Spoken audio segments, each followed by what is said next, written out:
Bonjour, Andrea Iervolino.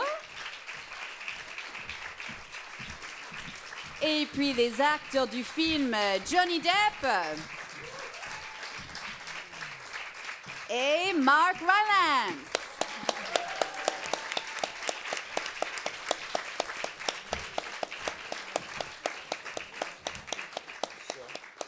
Hello. Welcome to all of you. Thank you so much for being here with us today. Peut-être une première question, juste pour commencer. What was the biggest challenge in adapting this book, Waiting for the Barbarians, into a movie? I don't know, perhaps Andrea or Lady Monika would like to start? Or Mark? Yes. Well, because it's a very, very good book. Right, c'était un très très bon livre, donc. So was that hard? That made it harder or easier? I think it's easier to translate a mediocre or bad book into being a film than a very, very good book. Il dit c'est plus facile de traduire un livre qui est un peu médiocre qu'un livre qui est très très bon vers l'écran. Any of your questions? On commence avec une question, voilà. Allez, ne soyez pas timide. Ok, juste là-bas au bout. Everybody's shy, everybody's shy. Bonjour, Véronique pour Écran Étoile. Tout d'abord, merci d'être ici et ma question s'adresse à Monsieur Mark Rylance. Ma question, c'est que, quels que soient vos rôles, vous y apportez beaucoup d'humanité, que ce soit des seconds rôles ou des rôles premiers. Je voulais savoir comment vous travaillez vos personnages. Est-ce que vous vous coupez du monde et que vous restez seul avec les ressentiments de ce personnage, et comment vous distillez cette humanité qui ne peut que nous toucher, quel que soit votre rôle? Mark, this is the first question for you. Vous parlez français, Mark? Un petit peu. Vous avez compris la question? Okay, so what she's saying is you bring so much humanity to all of the roles that you play, whether it's a second role or a lead role. Her question is how do you work? Do you cut yourself off from everyone else to just really get into that emotion alone, to be able to distill it so we really feel this humanity? What's your process as an actor? No, I don't cut myself off from everyone else. I respect that way of working very much, but I try and take everything that's happening into me actually and make it all part of what I'm imagining. Sometimes there are intense things, aren't there, that you have to stay isolated from the practical concerns of the other humans, the crew around you. But I tend to try and be as awake as possible. Do you understand? So I'm concerned about closing doors that may close certain things inside me. How do you do? Does that make? How do you feel the need to close yourself off when you're on set? No. I feel exactly the same. Not closed off at all. In fact, what I noticed just about Mark's work, about Mark's way of working, which everybody's process is different, certainly, but he's. The foundation of the work is already there. He's brought a completely full toolbox, if you will, to work, and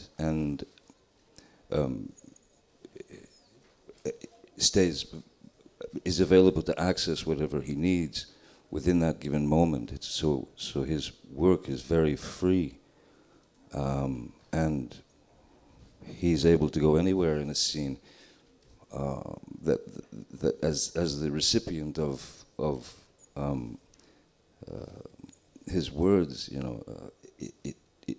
it's never the same twice. That's enough of that. We'll stop with that now. What I liked about Johnny was he brought a little guitar on the set, and he's a very expert guitar player. And so listening to very fine guitar playing before we were about to act made you aware of the particular beauty of detail, okay, and of playfulness, and rather than sitting talking about acting, which is never particularly helpful, listening to music and creative music, I found that very, very, very helpful. You didn't do it to be helpful, but no, that was I was spacing out. Bon, just let me catch up and translate very quickly. Je vais faire très brève. Donc en fait, Marc il disait en fait, non, il se coupe pas du monde du tout. En fait, il respecte les gens qui travaillent comme ça, mais pour lui, il essaie de tout intérioriser. Et après, il trouve que si on est un peu isolé, on peut pas être assez éveillé en tant qu'acteur afin d'observer ce qui se passe autour de soi. Et puis il a posé la question à Johnny, Johnny a dit, moi non plus, je me renferme pas, j'aime pas ça, mais en parlant de Marc et sa façon de travailler, il dit que ce qu'il adore chez Marc, c'est qu'il a une sorte de boîte à outils déjà préparée, une fondation qui est faite avant le tournage, et comme ça, il peut avoir accès à chaque outil, entre guillemets, sur scène. Et il dit, en étant un récipient, avec quelqu'un qui reçoit les répliques que Marc est en train de dire à Johnny, c'est jamais la même chose deux fois. Il trouve ça vachement appréciable. Et Marc a juste enchaîné en disant ce qu'il adorait avec Johnny, c'est qu'il a porté une petite guitare sur le tournage avec lui, et il jouait parfois de la musique et tout, d'une manière d'un niveau très très haut. Il a dit il a adoré pouvoir écouter la musique, être dans cet esprit un peu créatif, au lieu de parler de la comédie et tout, avant chaque scène. Il trouvait ça très sympathique. Ensuite, une autre question. Oui, ici. Juste le microphone. Merci. Bonjour, c'est une question pour Johnny. Bonjour Johnny. Nous vous connaissons bien sûr en tant qu'acteur, mais vous êtes aussi un excellent justement musicien au sein d'un groupe Hollywood Vampires. Ma question est, seriez-vous tenté justement de faire un biopic sur la musique ou même un film documentaire sur ce groupe, parce que vous avez vraiment les caractéristiques et les compétences pour faire quelque chose de fantastique au sein de la musique et du film. Sur son propre groupe? Tout à fait, oui. Ok, d'accord. He says you are a very good musician, you have your group, the Hollywood Vampires. He's wondering if you'd be interested in doing a biopic about yourself and the group. C'est pas possible. Ça, c'est vraiment impossible. Documentaire, documentary. Ah, documentaire, pourquoi pas? Oui, parce qu'il y a Alice Cooper, il y a Joe Perry, il y a beaucoup de choses backstage, des choses. Alice, he throws knives before every show. So that to me is fascinating in itself. I would go on the road just to watch him throw knives at my picture and other people. He throws knives at your picture? Oh, he did one night, yeah. Donc Johnny nous dit, oui, Cooper. Pourquoi pas un documentaire? Parce qu'en parlant d'Alice Cooper, il dit c'est un personnage très intéressant. En fait, en coulisses, avant de monter sur scène, il jette des couteaux vers les photos. Et même une fois, il a jeté des couteaux vers une photo de Johnny Depp. Donc il a dit il aura en tournée avec Alice Cooper juste pour avoir accès à ce personnage, et pourquoi pas un documentaire. Une autre question? Oui, voilà, juste ici, le micro, s'il vous plaît. Bonjour, donc je voulais savoir quel a été l'élément déclencheur pour vous, vous quatre, concernant cette envie de faire ce film. Quelle a été l'idée centrale que vous voulez mettre en avant? Okay. Voilà. So a question for all four of you in regard to the movie. What was the real key, the real thing you wanted to communicate via this film? Perhaps Andrea or Monika? No, go ahead. So for me and Monika, the key message of this movie is we should understand fear never should drive our life. And I think by watching this movie and if we then go to check the news every day, what is happening in the world, we see a lot of similarity. So for us it's very important to deliver this message to the world, and I think Ciro, Johnny and Mark, they did a great job about that, because people can really understand maybe sometimes the nemesis does not exist, but maybe sometimes someone try to convince us the enemies exist just to control us. And so the key point, I think we should go deep in what is happening around us, and we should not make people drive or will through fear. Okay. That's it. Voilà. Donc Andrea nous dit Pour eux, en fait pour lui et Monika, le message clé était vraiment que la peur ne devrait jamais nous conduire à faire quelque chose, nous conduire en tant qu'être humain. Et il dit, en regardant le film et en regardant les infos de tous les jours, on pourrait voir qu'il y a quand même des similarités entre les deux. Donc on espère à travers ce film, le message qu'on va passer et que Johnny et Mark ont vraiment très bien nous aider à faire passer, c'est que les gens comprennent qu'il ne faut pas qu'on laisse les autres nous convaincre de détester, d'avoir de la haine juste pour nous contrôler. Et vraiment, il faut que la peur soit effacée. Une autre question? Voilà, ici. Bonjour. J'ai une question un petit peu pour tout le monde, mais surtout pour les deux acteurs. Le film est volontairement flou. On ne sait pas exactement où on est, ni quand on est, à quelle période c'est. Du coup, le conflit est un petit peu, peut être de n'importe quelle année, dans n'importe quel pays, entre différents peuples. Est-ce que vous, dans votre tête, vous vous êtes projeté dans un conflit précis? Vous pensiez être dans un camp ou un autre, ou une période ou une autre, ou pas du tout? So her question is what's interesting in the movie is it's not very defined where you are, when you are, what period of time, what the conflict is. So she was wondering, for you as actors, in your minds as you were making the movie, did you have a specific conflict in your head as a reference, perhaps something that's happening or has happened in the past? Johnny? I think, I mean, I think it's great that the sort of anonymity of all of it, I think is important, because then for me what it makes it more of a story or an allegory, I suppose, of who we are as people, and who other people are, and the grave mistakes that we can make by conditioning as a child, being taught to hate someone who's different, and being almost forced into some species of hatred. And so then that battle then becomes, there is no specific country because it's every country. And then the problem is not far away from us, it's all around us. And so yeah, for me, representing the power, I suppose, was very much about injustice, and people who are in a position to pervert justice and are essentially free to act as they want without any real penalties or because they have the badge or because they have the power or because they feel that power, you know. So Mark, you can definitely he will take whatever I'm saying and make it make sense. Because he's much smarter than me. Oh. So Mark. Attends, je vais juste traduire ce qu'il avait dit Johnny avant que Marc y vienne.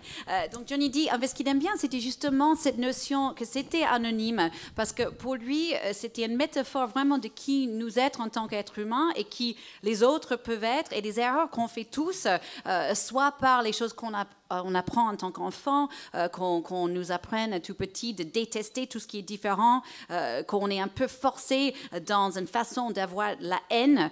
Et il a dit, donc pour lui, la bataille, le film, c'était pas un pays spécifique, c'était tous les pays du monde, malheureusement. Et c'est un vrai problème qui nous entoure tous les jours. Et lui, en tant que son personnage, la personne qui représente le pouvoir, pour lui, il voulait communiquer comment c'est injuste, l'injustice, que quelqu'un qui est dans une position de pouvoir peut détourner la justice comme ça. Et ils peuvent agir comme ils veulent juste parce qu'ils sont policiers, ils ont un badge, etc.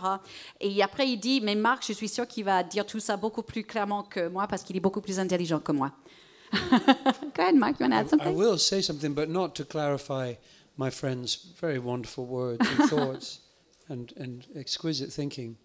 But you make me think that, I don't know if you noticed this, but I noticed that television and streaming of television has become such a developed form for psychological drama that actors like Johnny or I can be in many, many hours of, I think of Breaking Bad or The Wire, Mad Men, or many different, I'm sure you have them here in France, long, long stories, like great long novels by Eugene Sue or Dickens, or that give you a chance as an actor to go into many, many different places and detail of plot and story. So what is the role for film? And it makes me more interested when I do film in film's role of talking about something essential, that film, more like a great painting, a moving picture, needs to capture something more essential. That doesn't mean it doesn't have detail. It might be about a particular event in history, but it can't just tell that story in the way television would tell it. It has to, the pictures have to be more beautiful. They have to have more depth and do something more essential. So I was interested in J.M. Coetzee's attempt to do that with the novel, and that we were going to try and follow that. And then as Johnny was saying, there's so many images that and situations of all peoples on the world dominating other people that came up during the filming many, many times. Voilà. Donc Marc nous dit, c'est pas pour clarifier ce qu'il a dit Johnny, qu'il trouve très bien, mais juste pour dire, dans ce monde où on a beaucoup des séries télé, où on peut regarder des séries en streaming, etc., et on a vraiment une notion maintenant de regarder les drames, en fait, sur une très, très, très longue durée, si c'est des séries comme Breaking Bad, ou The Wire, ou Mad Men, là, c'est presque comme si on lisait un roman de Eugene Sue ou de Charles Dickens. Là, on peut vraiment rentrer dans les détails et tout ça. Alors qu'en film, qu'est-ce qui reste pour les films, du coup? Que 2 heures? Pour lui, c'est vraiment pour aller à l'essentiel, les idées qui sont cristallisées, un peu comme une grande œuvre d'art, cristallisée, voilà. Voilà, des choses qui sont beaucoup plus essentielles, où il y a du détail, etc. Donc c'est pour ça qu'il trouvait ce qu'il avait fait, Coetzee, était très intéressant avec ce roman. Il essaie de communiquer vraiment une idée cristallisée, mais comme il dit Johnny aussi, on a tellement d'images dans le monde, des conflits, etc., il ne pouvait pas en choisir qu'un. Une autre question? Yes, Rhonda. Hi, Johnny. This question is about, you also recently starred in the Sauvage campaign, which was unfortunately pulled. Are you aware of the criticism surrounding the Native American community in the United States and the ad, and do you agree with the decision to pull the ad? I don't believe there's any decision been made to pull the ad. From what I understand, you know, there was a teaser. Jean-Baptiste Mondino and I went out with the people from Dior to make a small film. What was released was a teaser for that film. So a teaser obviously is a very concentrated version of images, and there were objections to the teaser of a small film, but the film has never been seen. Also,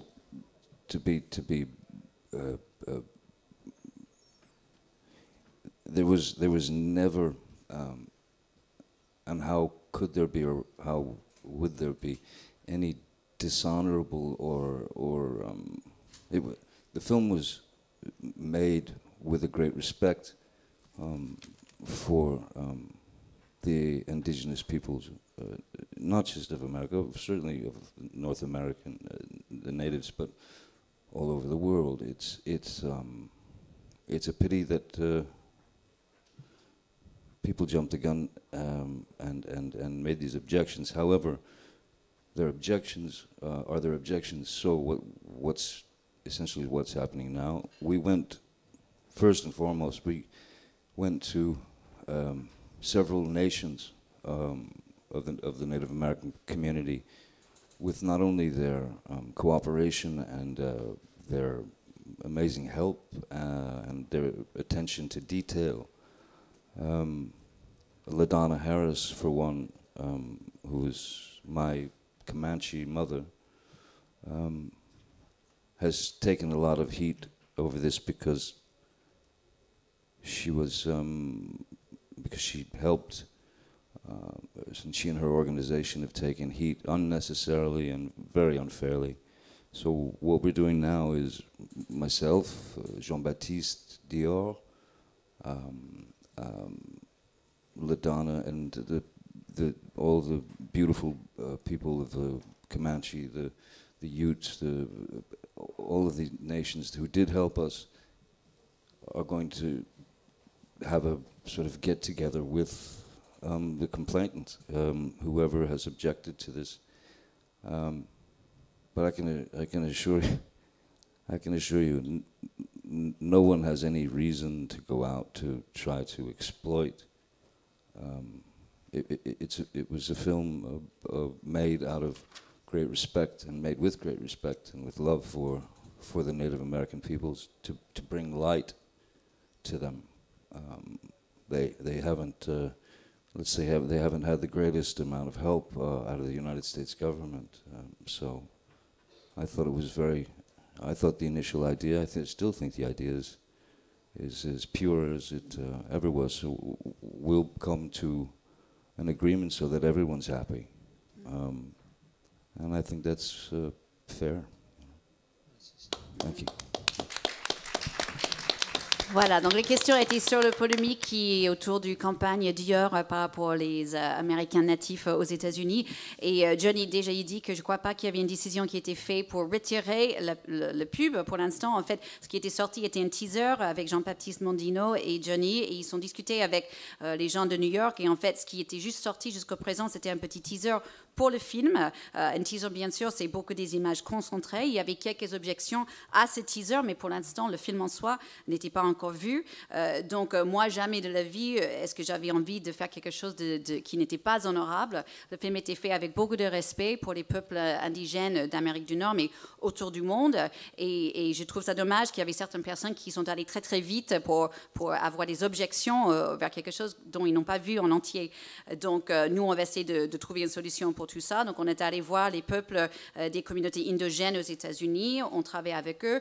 Et Johnny D, il trouve ça dommage qu'il la donne Harris, qui décrit comme sa mère Comanche, elle a eu pas mal de criticisme, en fait, de critiques par rapport à cette pub. Et il dit que maintenant, avec lui-même, avec Jean-Baptiste, avec Dior, la donne et les peuples Comanche et Ute, ils vont essayer de se réunir, de parler avec les gens qui ont eu des problèmes, des soucis. Mais je vous assure encore, il n'y avait aucun d'entre nous qui avait l'intention d'exploiter un peuple. Et le film a été fait avec beaucoup de respect pour les peuples indigènes. Et voilà, donc j'espère qu'on va trouver un accord tous ensemble. Une autre question? Oui, voilà, ici. Voilà, bonjour à tous, merci d'être là. Merci de nous avoir fait vivre un moment de cinéma. C'est un film dont on retient beaucoup, qui fait encore écho longtemps après. J'ai compris que c'est un film sur l'histoire de l'humanité, et on pouvait y voir aussi le bien, le mal. Est-ce qu'il y a tout de même quelques références bibliques? Il y a une très belle scène, par exemple, où vous lavez les pieds de la jeune femme. C'est une scène très touchante, très belle. Il y a aussi la scène où on voit la bêtise humaine, où on vous déguise, et ça fait un peu penser à la crucifixion. Est-ce que c'était volontaire ou pas? Merci, merci en tout cas. So he's saying thank you for the movie. He feels there's echoes in that movie that we'll be hearing for a long time in cinema. We talk a lot about the good and the evil, but also he finds that there's a lot of biblical references in there. For example, Mark, the scene where you're washing the feet of the young girl, which is a very touching scene, but also the scene where you're dressed up in the woman's clothes. It's sort of almost like the crucifixion when Jesus is, dressed up and thrown at. Was there a sort of religious feeling behind this? Was that something that you all spoke about, these biblical references? No, I don't remember having conversations about that. I think those are images, they're definitely very important images in the book that have remained in the film. But no, I don't remember ever having conversations about that. It's just something that's very deeply in our culture, isn't it? And part, unfortunately, of the imperialism of the culture. Donc Marc il dit en fait non, c'était pas du tout voulu ni discuté. En fait ces images sont déjà dans le livre. Donc voilà, mais c'est peut-être juste parce que c'est quelque chose qui est très profondément dans notre culture et qui fait partie de l'impérialisme. Une autre question, voilà ici. Bonjour, moi j'ai beaucoup aimé la qualité des images, j'ai trouvé que chaque plan était magnifique. Et je voulais savoir, Johnny Depp, vous incarnez un personnage qui est vraiment cruel.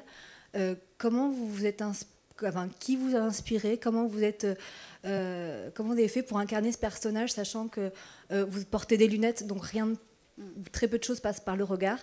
Voilà, comment vous l'avez mis sur scène, So she's saying, first of all, she found the images in the movie very beautiful, the quality of the image. But a more specific question for you, Johnny. Your character is so cruel. Who inspired you? Was there a specific inspiration? And also, was it difficult to communicate through your dark glasses where we couldn't even see your eyes?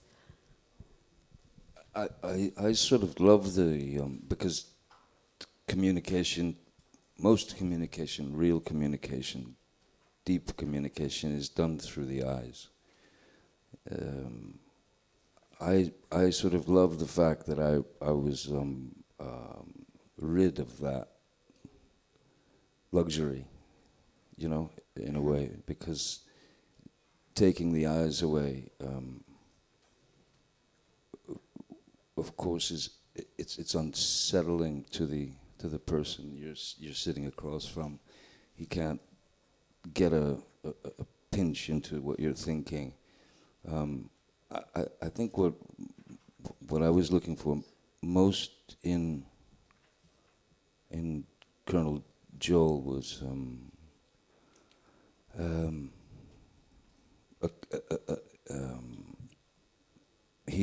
that from wherever he came from, whatever his childhood, whatever he was obviously he's broken.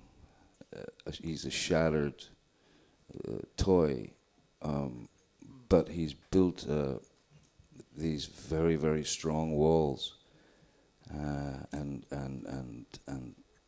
kept that little boy at bay. And so now he's almost just armor. He's just armor and intellect and strategy, and he's most assuredly out to hurt, because his rage is such that there's no injustice, there are no accidents with him. He will never be anything but what he is until he either has a major crack up or just turns to dust. But I felt that he was deep down. He was probably a very, very insecure human being who had built himself into almost this machine. So for me, there was a kind of I found the idea of stillness, a kind of an exercise in stillness. Very little movement, very little expression, very little,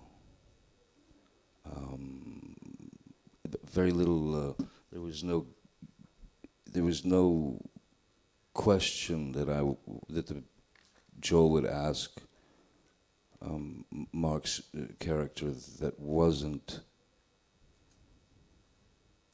leading to something else, leading to the next bit, as his mind was made up that he was going to crucify this man.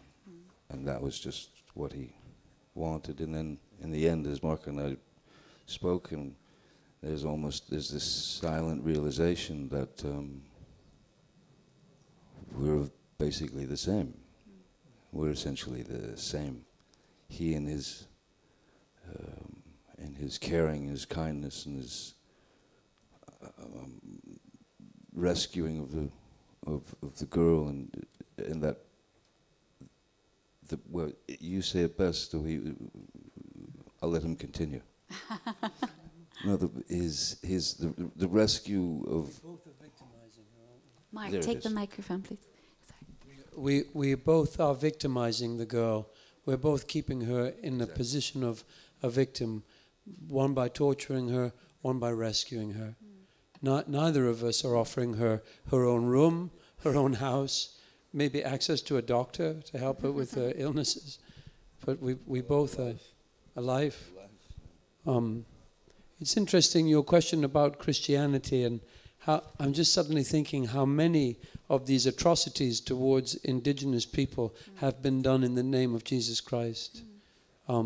We don't hear about the Christian left, we hear about the Christian right and the righteousness that unfortunately, well, many different faiths in the world, when they become very, very literal and orthodox and extremely righteous, that you got to watch out that there's someone coming out in their name like Colonel Joel, as both our English and French cultures know very well in our past.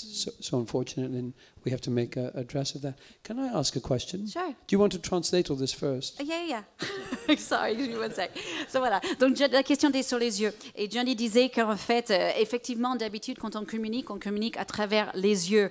C'est quelque chose de très profond. Et ce qu'il aimait, c'est qu'il n'avait pas ça. Il n'avait pas le luxe de communiquer à travers les yeux.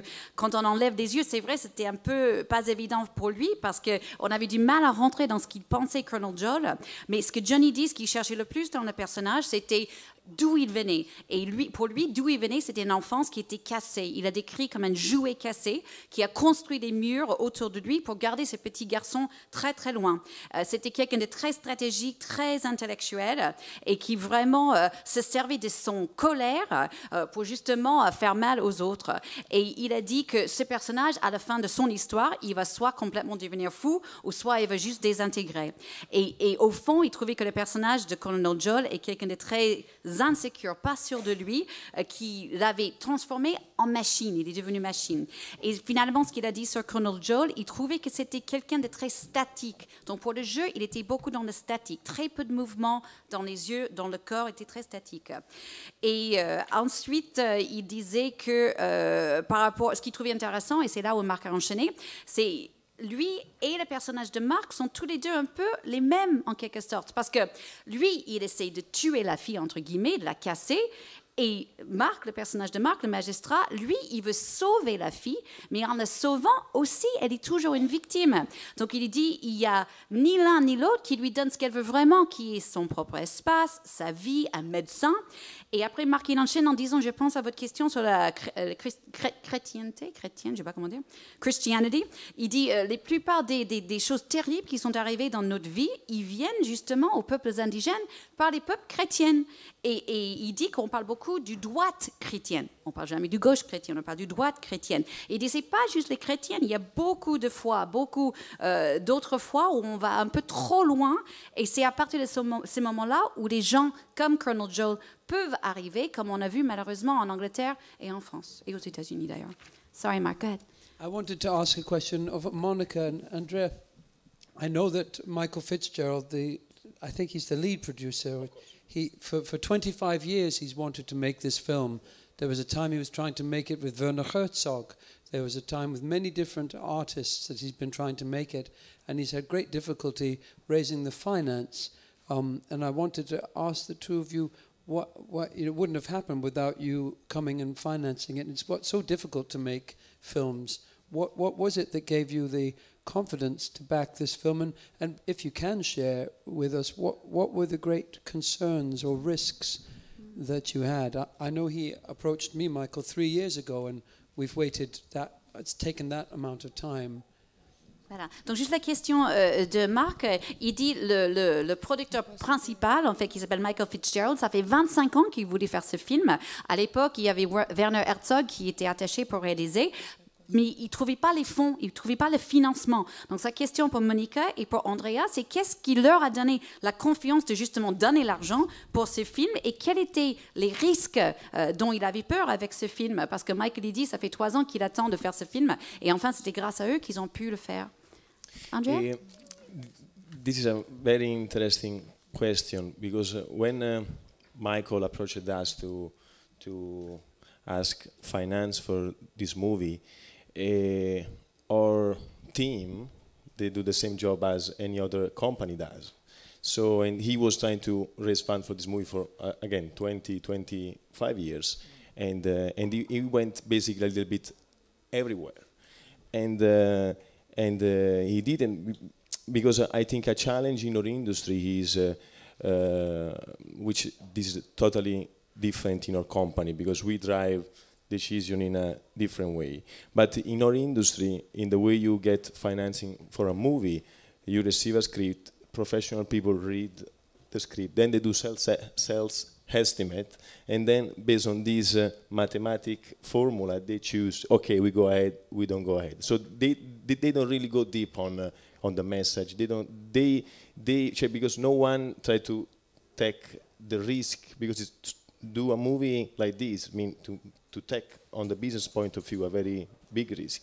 So so this is the motivation why I think for Michael was so difficult. But me and Monika, when we received this script and we already knew the book, and we really believed in this film. Je peux parler aussi français, bonjour. On a vraiment cru dans cet film et dans le message que donne le film. Et aussi, il faut dire, les livres, quand même, c'est un livre qui a gagné un prix Nobel pour la paix. Et on doit donner des messages positifs et des messages qui sont intemporels. La peur qu'on peut séminer dans le peuple, ça peut faire beaucoup de mal et peut faire des ennemis artificiels. Nous, on a cru dans ce film et on a eu la chance d'avoir avec nous une équipe magnifique, Ciro Guerra qui a fait la régie, et nos deux acteurs principaux qui sont ici avec nous, que tout le monde connaît. Et on espère que vraiment on peut donner un message positif pour ce film. Et c'est pour ça qu'on a trouvé que c'est important de prendre les risques de faire ce film. Monika, merci beaucoup. Je suis désolée, c'est tout le temps qu'on a. This is the end of the press conference. Thank you so much to all of you for being with us. Un grand merci à vous tous. Merci beaucoup. Merci.